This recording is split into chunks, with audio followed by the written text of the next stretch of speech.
Everyone says that you need to bulk in order to gain muscle, but what if I told you they're really just getting fatter and calling it progress? You will hear about bulking everywhere, on Instagram, YouTube, TikTok, at your doctor's office, in the news. Heck, even 12-year-old kids who only watch brain rot know what bulking is nowadays. But over the last 6 to 8 years, there has been a lot of talk about how you should bulk up if you want to put on muscle and get stronger. Because if you're not eating in a massive calorie surplus, then you're wasting your training for nothing. You even have people saying that you should dirty bulk, where you basically eat everything you come across and gain 20, 30 or even 40 kilos of body weight over a year before cutting down. Or that bulking is a necessity or even a cheat code for beginner lifters who want to put on muscle fast. Well, more recently we have seen a big rebuttal of the term bulking, and it's come out that it might not be as effective as people think. And for some, it can cause so much excessive fat gain and unhealthy eating habits that many never even recover and end up becoming obese instead, which some believe is how powerlifting was invented. So what is bulking really? It's defined as eating in a calorie surplus in an attempt to gain more muscle and strength long term, usually with a bit of fat being added in the process. And the theory behind bulking is that by consuming more food than your body really needs, your training quality and recovery will improve, allowing you to train harder, longer, and recover better than you would normally, which in turn could cause you to put on more muscle and get stronger as a result, compared to if you were just eating at a calorie maintenance where your body weight doesn't really change. But where does this concept of bulking even come from? Even though the term has been more popularized in the last 10 years or so, it really started in the 1940s and 1950s, when bodybuilders during that era, like Steve Reeves and Reg Park, would gain a noticeable amount of body fat when they weren't prepping for a bodybuilding competition. Now, in bodybuilding, the goal is to always show up as lean as you can without perishing. But for most guys, even back then, staying at such a low level of body fat wasn't sustainable. Partly because your testosterone might drop, you feel very hungry, and your training might suffer. But you also put yourself more at risk of injuries, your PP becomes dysfunctional. So after a competition, these guys would quote-unquote bulk up, gaining more body fat and training with the goal of building more muscle again for the next competition, which was only really possible at a slightly higher body fat. And this trend has only become more visible over time, because back in the day there wasn't as much of a difference between bodybuilders in the off-season versus when they competed. Although it was still noticeable, it becomes even more noticeable in today's scene, starting in the 1990s with the mass monster era, where a lot of top-level bodybuilders would gain a lot of excess body fat in their off-season. At the top level, some guys could compete maybe once a year, so they dieted for 16 to 20 weeks for that, and then they bulked for the remaining parts of the year. Guys like Lee Priest and even Ronnie Coleman were known for getting comparatively fat in the off-season, in some cases even losing their abs and any trace of vascularity completely, which in turn sparked a trend of guys trying to replicate this.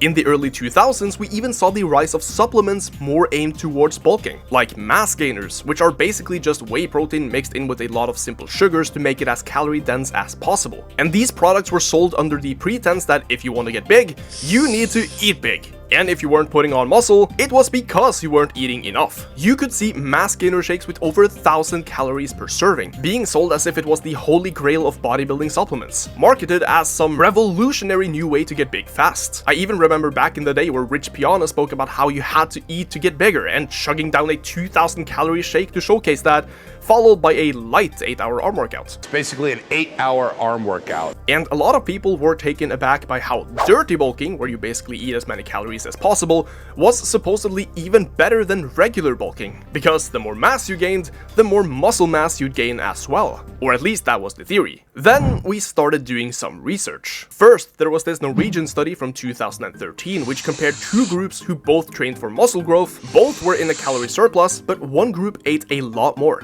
The results? Both groups gained the same amount of muscle, the same amount of strength, but the group that ate more gained significantly more fat and actually ended up performing worse in a test like the 40-meter sprint. And from there, we started seeing more research towards how much food you should consume in order to maximize muscle growth. And most of these studies saw that in a calorie surplus, also known as a hypercaloric diet in science terms, participants tended to gain a little more lean mass, but also a lot more fat mass, depending on how large the calorie surplus was, though it's believed that a lot of the increases in lean mass actually came from water. In some cases, like in this study from 2019 comparing bodybuilders, those who ate more food only gained around 0.6 kilos, or just over 1 pound of extra muscle compared to the maintenance group. But they also gained over 7% body fat, while the maintenance group gained less than 1%, showing that, yeah, you can gain a little more muscle, but but at the expense of a very big increase in fat mass. Now, as much as I'd love to look like Kyriakos Grizzly, most people wouldn't want to gain 1 pound of muscle at the expense of 20 pounds of fat. Although most of these studies do show that being in a calorie surplus can still get you some benefit of added muscle without seeing a big increase in fat, something similar to the main gaining approach Greg Doucette always preaches, for example. You're disagreeing with saying exactly what I said in the video!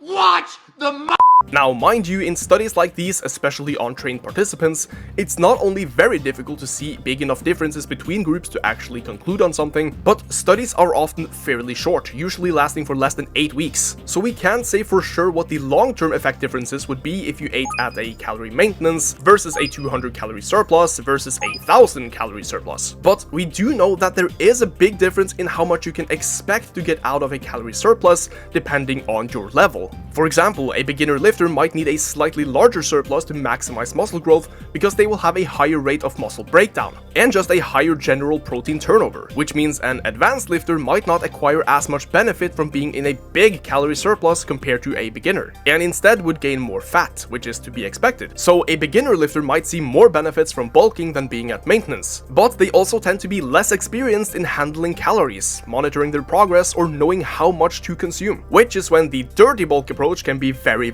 harmful, causing these guys to gain a lot of fat that they don't really know how to lose, which over time can lead to them experiencing negative side effects similar to that of people with obesity, like shortness of breath, high appetite, or perhaps even lower insulin sensitivity and depression. But it's also not like a bulk itself is necessary if you want to build muscle. Based on the mechanisms of what induces muscle growth, we know that you can build a lot of muscle even while being at maintenance, and if you do it slowly enough, you can even build muscle in a calorie deficit, which many people 10 or 20 years ago thought would be impossible without the use of PEDs or black magic. The most important part of building muscle is training sufficiently, providing your muscles with an adequate training stimulus for growth and recovering through good sleep and nutrition. And for a lot of beginners, that is the best approach as well, to ensure that you get enough protein and you stay either just within or just outside of your caloric maintenance level. Make sure you weigh yourself and track your weight, and if you're getting stronger while putting on weight slowly, then most of that weight gain is gonna be muscle mass. Perhaps not within the first few weeks, but long term, you will slowly but surely gain more muscle and you won't have to sacrifice your time for a 4-month cut every summer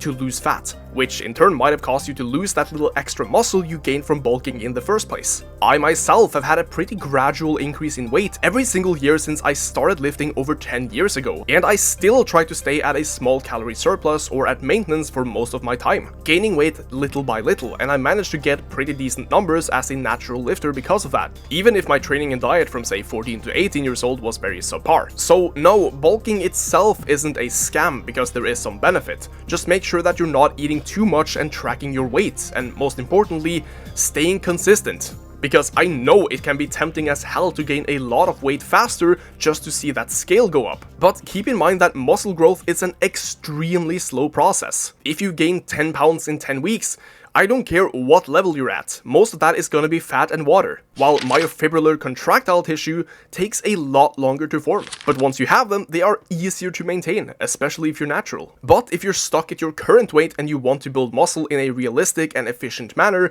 you can check out my coaching service, where I get you custom meal plans and training plans, weekly check-ins, and I'll make sure you get on the right path so you can also program for yourself in the future. But what do you guys think? Is bulking overhyped, or have people in the bodybuilding and fitness scene gotten much smarter over the last decade regarding how muscle is actually built? And have you guys ever tried a mass gainer shake yourself? Let me know down below in the comments. Make sure you subscribe for more videos like this one, and I'll see you all next time.